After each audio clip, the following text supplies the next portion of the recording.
Ito na nga mga boss, shoutout muna sa ating mga followers, sa ating mga viewers, sa ating mga kasamahan dyan sa Precast. Shoutout sa inyo boss. So ito na, i-install na natin yung ating sandalan ng ating kalisa. So ito siya. I-install na natin, ganoon din sa kabila. So yan, sisilipin natin kung tumugba ba yung mga bakal. Tingnan natin sa likod. Ang ating mga bakal na inabang. So yan, dalawa. Sakto dun sa abang din sa kabila. So ito. Meron din yun, konting baloktot na lang, ganun din dyan. So yan, tacking lang natin dyan, tacking. So yan, lahat ng bakal na meron dyan, welding natin lahat yan. So yan, tamang tama talaga yung mga abang natin dyan. So ito yung gagawin natin, ganun din tong sa kabila. So yan, tamang tama talaga yung mga abang natin. So, quality. Ganun din dito sa kabila. So, since nakaset up na natin boss, welding na lang natin. So, dito natin makagamit yung natutunan natin sa online class na pag-welding. So, tirahin na natin mga boss. Let's go.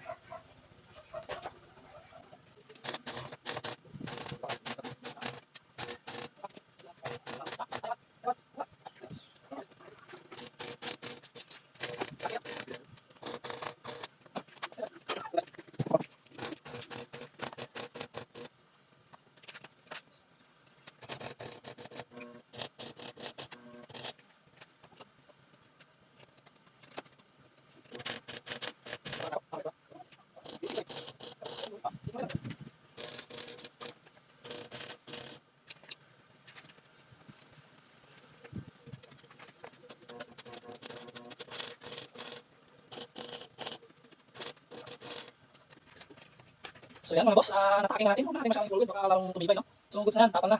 Let's go. Since tapos na natin i-welding mga boss, so tatapalan na natin yung pinag-weldingan natin para matakpan yung bakal. So, basahin muna natin.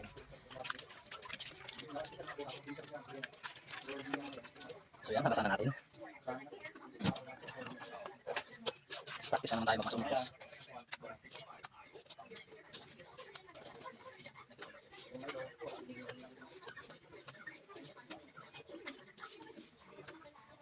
Lagyan natin.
Sa kabila naman mga boss. Ayan.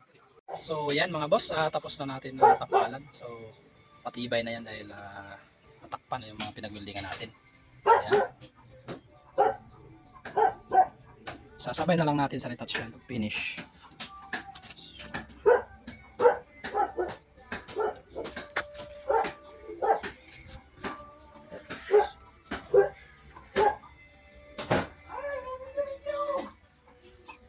Ganun din dito sa kabila. So natakpan na lahat ng pinag-weldingan. So ayan, mayroon na naman tayo natapos mga boss. So let's go.